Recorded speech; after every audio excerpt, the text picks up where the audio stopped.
welcome everyone. So your first topic that we'd be covering is Confluent Schema Registry or Safeguard. So we'll quickly introduce ourselves. Um, Myself, Parul, and I have my fellow speaker, Vikram. So mentioning about Vikram, he joined ThoughtWorks almost 3 years ago. And he's a guy who transformed his journey from being a mechanical engineer to being an application developer. Mostly he's worked with the healthcare and e-commerce domain, and his primary tech stack is Java, Spring Boot, Angular, SQL, Kafka. And along with that, he's also worked on Apache, Spark, Scala, etc. Vikram? So Parul has joined almost 2 years ago, and she is also working like a developer. So she has primarily worked on tech stack, if I remember. Like, so this is Java, Spring Boot, Kafka, Angular, SQL, and yeah, Parul and I worked on the same team for an e-commerce client, and for like some time ago only our service has gone live.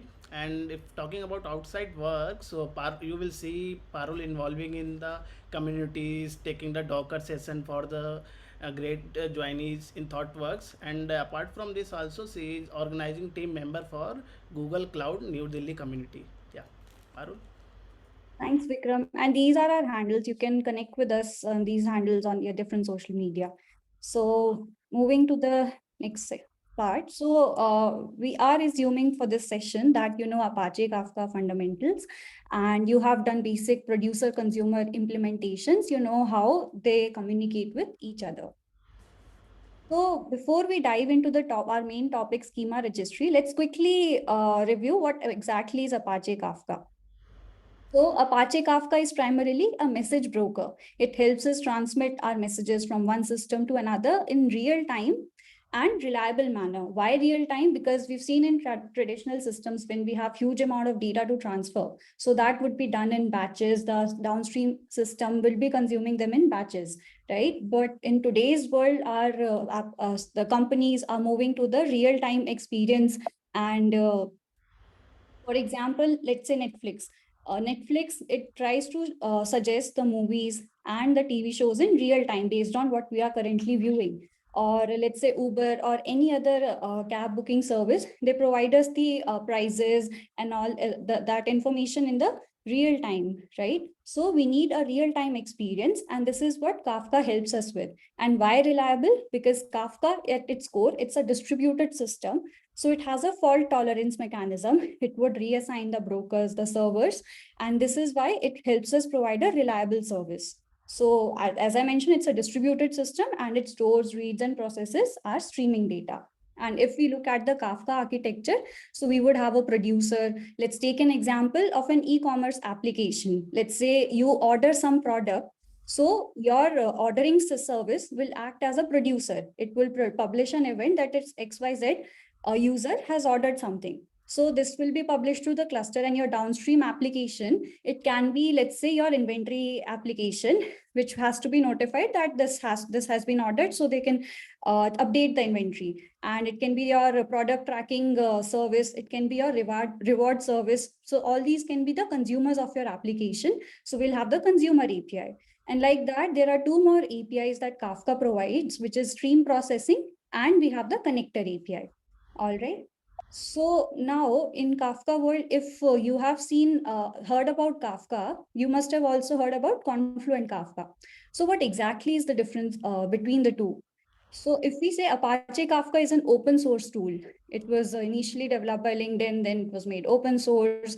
And Confluent Kafka, it basically uses Apache Kafka at its core, and it provides additional functionality on top of it. So if we quickly go through this, so Apache Kafka, it comes under free Apache license. It's an open source tool, and it provides this basic functionality of high availability, high throughput, and fault tolerance, and low latency. And Confluent Kafka, it has two editions, community and the enterprise edition. So Confluent is basically a company which provides functionalities on top of Kafka. Like that, there are other companies. So if we look at the community edition of Confluent Kafka, it has free license, but it has certain restrictions. It is not open source. So few features which our community edition provides is it has pre-built connectors, KSQL DB is provided by that. There is REST proxy, and there is a schema registry, which we'll be exploring. And if we look at the enterprise edition, so for that, of course, we need to pay for the license. And there are a lot many features like pre-built connectors. There is a control center, role-based access control. And like that, on the official page, you can navigate. If you quickly do a Google search, you'll find that. And there's very beautiful explanation of what all features it provides on top of Kafka. So I hope it makes it clear what is Apache Kafka and what is Confluent Kafka. Now, let's come to the main topic of discussion, schema registry. All right. So before that, let's revisit our basic Kafka architecture. So in Kafka architecture, we'll have Kafka cluster, all these brokers, right? We'll have our producer application. That let's take the e-commerce application only, which we took in our previous slides. All right. So we'll have a producer and we'll have a consumer. And now we are aware that Kafka, it only transmit our messages in form of bytes. So in topics, these are stored at, the values are stored at in the byte format. But our application, so it will when it will produce the data, it will have to be, of course, serialized into byte format, right? Like Pojo or JSON we are publishing will basically serialize at the producer end to convert that into bytes, right? And if our consumer has to compute that data and use it further, it will need to deserialize it, right? Like those bytes will need to be converted to the actual data format. Correct? So this is the basic Kafka architecture. And now let's try to understand from the consumer perspective, like your downstream application when they are consuming. So we are aware that Kafka message will have key value along with partition, offset, other info. And both the key and the value, they would be converted and serialized into bytes, right? And as a consumer, as a downstream application, if I have to consume that message, I'll have to deserialize it to its actual format. And for that, I need to be well aware how is that message going to be. For example, in this case, the key is in binary format. I need to know which, if it is an integer, if it is a string, accordingly, I'll use that serializer. Like in this example, my consumer is well aware it's an integer value. That's why it's using integer deserializer, and it is able to compute my actual value, correct? Same for the value. It is well aware it's a string format. So it is using a strings deserializer, and it is able to compute the actual value. Now let's consider a scenario. Let's say as a producer, as an e-commerce application, the ordering system, let's say they change the key format. It was initially coming as integer. Let's say they change it into string.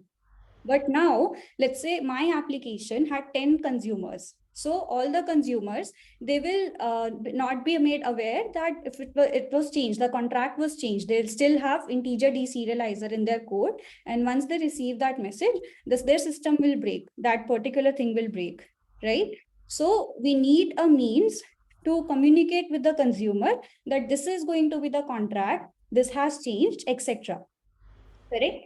And this is where schema registry comes into the picture. So if we imagine a scenario without schema registry, right?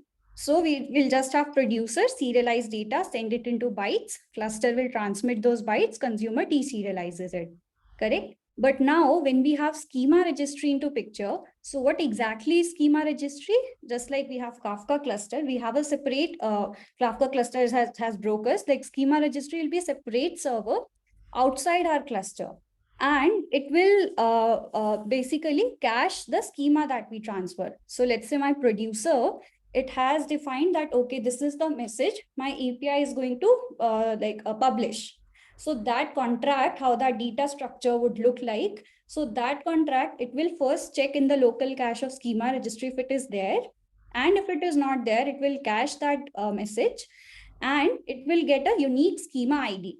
All right, we'll cover this in bit of more depth, the caching part, but let's just understand how this helps. So it will get the schema ID. Now, my producer will send the data along with schema ID. And of course, in byte format, my consumer will receive it. And with that schema ID, my consumer, it will again hit the schema registry. It will validate against that schema, and it will be able to deserialize my data. So this is what schema registry is. It's a standalone server outside my Kafka cluster, important aspect of my architecture, and it stores the copy of schema in its local cache. Let's understand the caching part a bit more later on. But before that, now let's understand Avro, AVDL, AVSE. Like if you start using Confluent schema registry in your project, you will definitely come across these terms. So let's try to understand these. Before that, let's understand what is a schema, what is need of schema.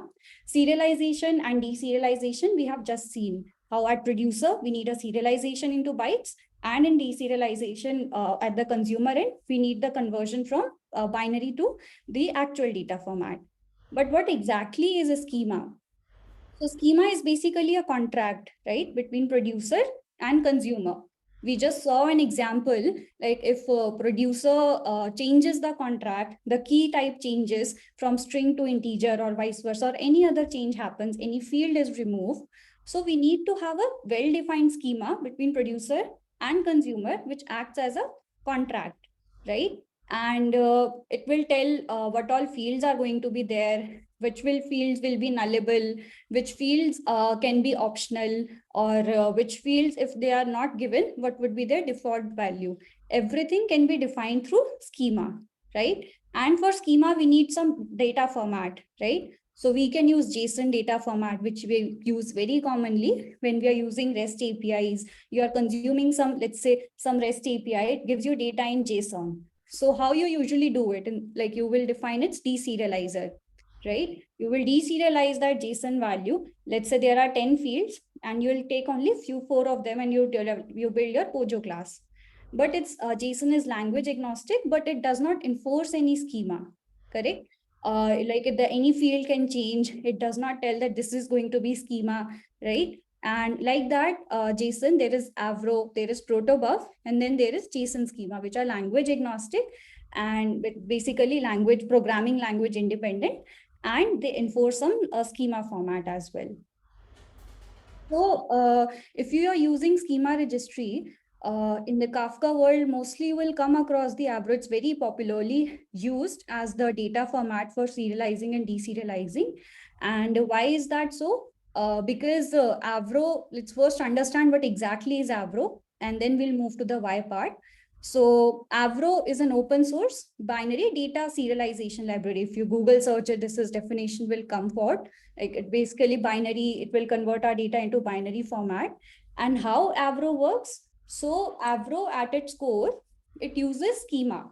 So when, let's say, we are sending our messages to Kafka, publishing our messages to Kafka, and the consumer consumes it. So along with message, the schema is also sent in the Avro format if we use the Avro serialization and deserialization, right? And if you're using schema, that means messages properly described, default fields, nullable fields, all are defined, right? So that is very core part.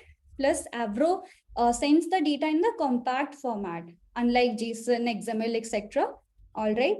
And what it can do in the Java world, we have Pojo classes, Java classes, right? So it will serialize them into bytes, and then Avro can deserialize those bytes back into the Java object. So this is how Avro works, and thus that is why it is very popular in the Kafka world, because again, it sends the data in the compact format, and it uses schema. With every message sent, we have the schema, right?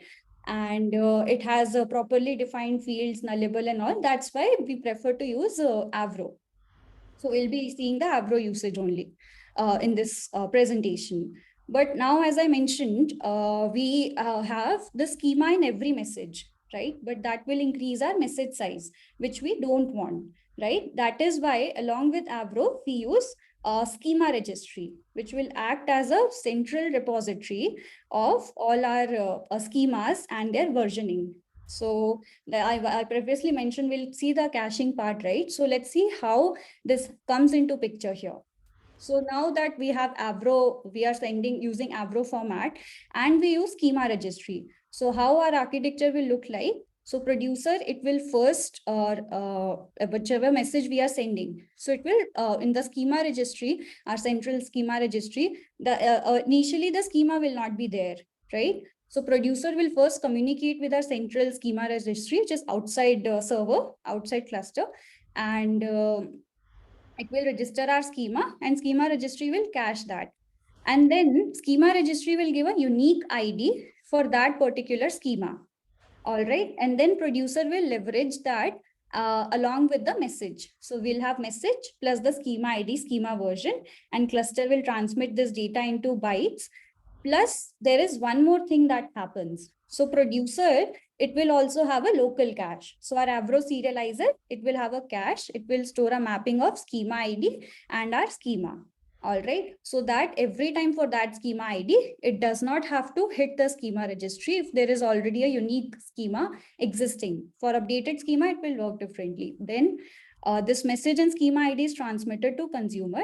And then consumer will use that schema ID to get the schema, and it gets the schema, it caches it, and accordingly it deserializes the message. So this is how the producer and consumers also cache the schema on their end, and schema registry also cache that particular schema.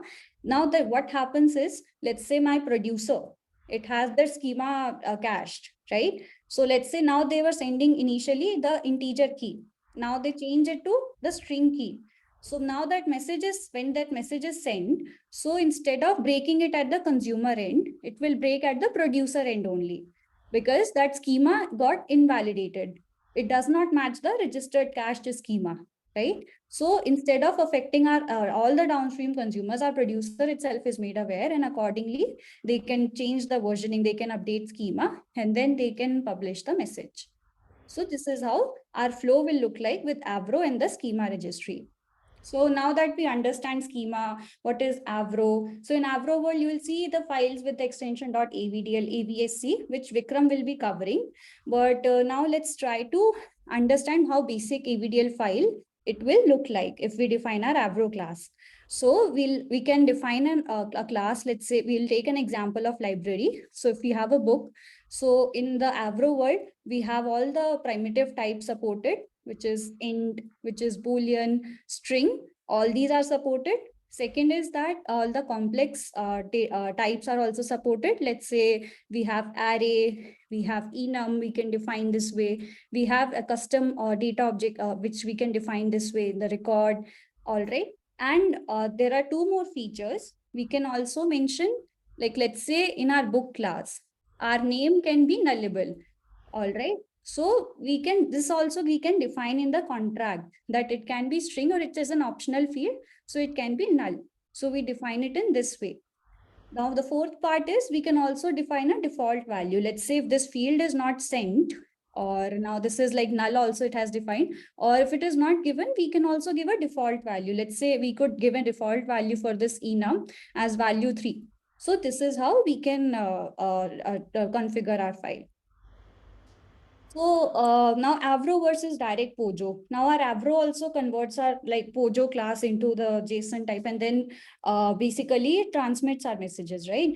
So if we use direct Pojo in our file and we transmit the messages, then on the consumer end, they can console our output, right? You must have used JSON deserializer. You will do flashy hash map operation, dot get operations to get some particular data.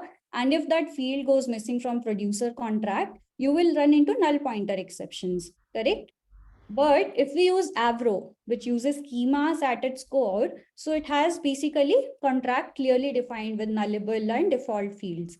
And if we use schema registry on top of it, so it will locally cache our schema, right? And instead of us sending it in every message, the expense of extra bandwidth on Kafka topic is decreased. So that's why we should prefer using Avro over direct Pojo. From here on, Vikram will be taking up. Yeah, thanks, Parul. So as Parul has told that we have the extension like a .avdl, but there is one more extension like .avsc. So what all these things are? What is a .avdl? What is .avsc? So both are used for the same thing, defining the schema. But AVDL is more like code-like languages, as we have seen that there was type defined, that int, string, array, enum. But what happened in the AVSC files? AVSC files we have the JSON representation. JSON representation means we have key value pair. Okay, this value is the value is ID, then the type is int. So we will have that kind of declaration in the JSON. So let's see how this will get into the Pojo. So because if we are working the Java, so we need that class, some class, so that we can access those class, and in that class we can do some, perform some operation like save some data, like publish some data based on those. So we ultimately need the that particular Pojo class, but we have the avdl file and avsc file. This is our mediator. So first thing what we need to do, we need to take the avdl, then we need to convert it to the avsc, and then we can go to that Pojo, then we can create the Pojo class. So we will understand this, like this thing is like we cannot get into the clear picture by just having the theory. So we can get into some demo part, and then we can see how it is actually happening. So if I go into, yeah, if I move to my IntelliJ, there are three things: book, enum example, and extra record. So this, the overview already Parul has given, but now we will see how it will convert into the Pojo file. So let's say there are some tools which we can use in order to convert our avdl to the avsc files. There are some third party libraries also, but what we will do, we will use the Avro tools.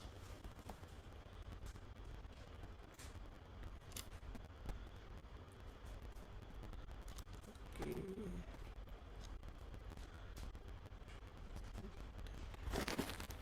My system is bit hangry, but yeah.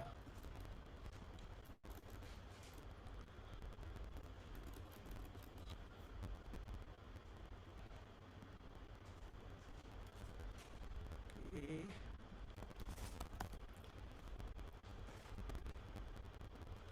So there is a Avro tool. So what we can do, we can just download the jar of it, and what it will be helping us, it will be helping us to convert our avdl file to the avsc file.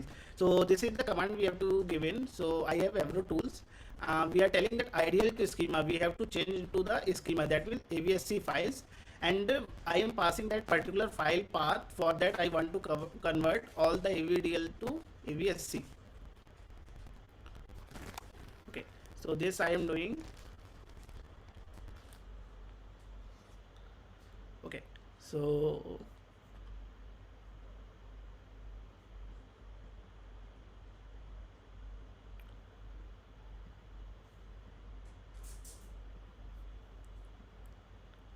okay, yeah, so this I have run that enum example.avdl file. Okay, apologies, like system is a bit hangy. So this has converted that avdl to that avsc files. So there are three avsc files present. One is book.avsc, another one is enum example.avsc, and third one is the extra record. So as we have seen that we had this first record as a book, we have second record as enum example, then we have also the extra record. So we will go inside each of this avsc, and we will try to understand what is happening. So if you see, this name is book, and we have defined some fields in the book. So how we are defining, it is taking that name. So the name was id, and the type is int, and the same way we have that name is borrowed, and the type is boolean. And then same, when we have two field, like we have defined that there can be null and there can be string also. So for that thing, what is happening, the time is as null and string, and when you have defined that default value, so default value will come here. So what is actually happening, this is what it is doing, it is actually converting this avdl file to avsc files also. And just one more thing, avdl file is not a mandatory thing to have for schema registry. We can also work with avsc files also. We can create, we can manually create the avsc files, but the drawback is, the cons is that you have to manually create this kind of json, and as a human, it is like always we can make some mistake like that. We can, for sake, we can make typo, that string to small s to capital S. This kind of error can be happen. So because of that, it's always a preferable to have, because here we will get that safety. If I am making this to capital S, we will get that kind of error. See, so we will get this safety check here by IntelliJ itself. So it's always preferable to have that avdl file, then convert into the avscs, and then convert into the Pojo. So this is the first thing, how we will convert into the avsc file. Now going on to the second thing, how we will can convert into the Pojo, like actual thing which we need. So for that we have like plugins, so which we can simply use. So this is the Maven plugin. So what it is doing, like it is telling that it is a Avro Maven plugin. What it is doing actually, so this is the configuration we have to set.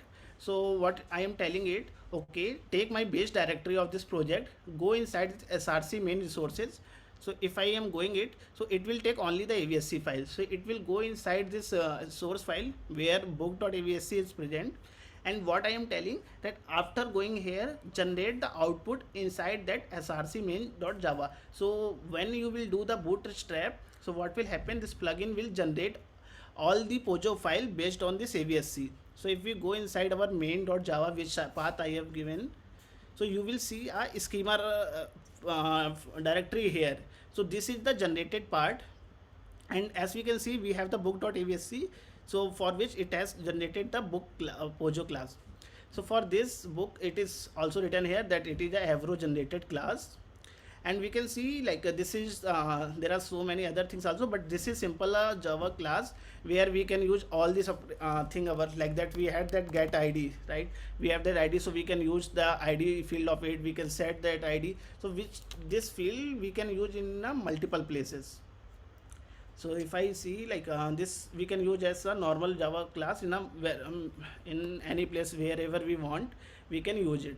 So this is the way how we can generate the pojo classes out of the avdl.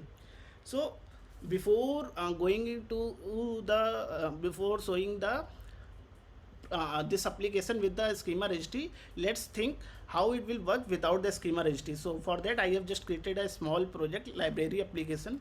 So what it is doing actually, it is a library application which is taking some book which is storing into that, and also it will publish the message.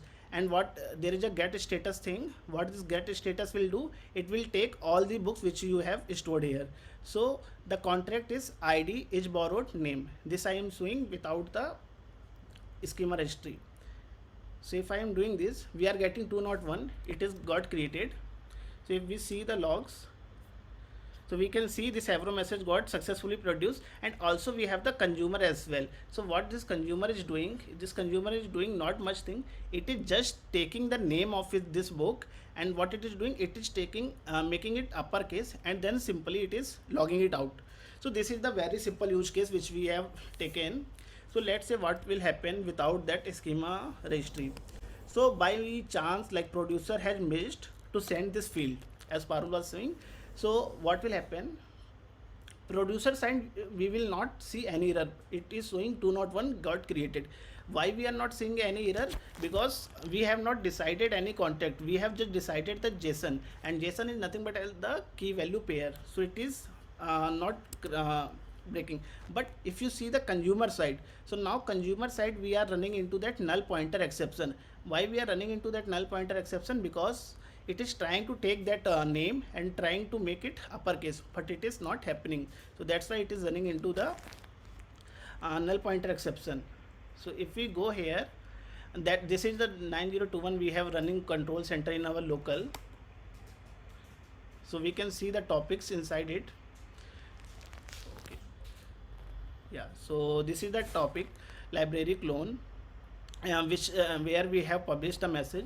So if we go and see here, there is no schema present in this place. And if we are sending the message, so this message got created, and we can see the message it got published, but this is not the correct. We are expecting name field also in the book, so this is not present here. So this kind of safety we cannot guarantee without the schema registry. So for protecting our consumer, because with this kind of thing, the schema registry will come into the picture. It will protect our consumer, and it will fail on the producer end itself.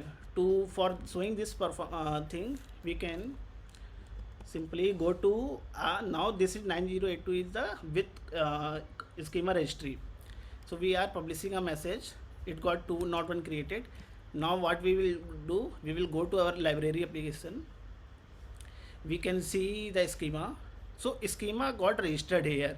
So this is the first time which Parul has told, that when producer will publish message first time, it will store the schema here, it will not store schema again and again. It will first time it will cache the data, so that there is this message size will be decreased.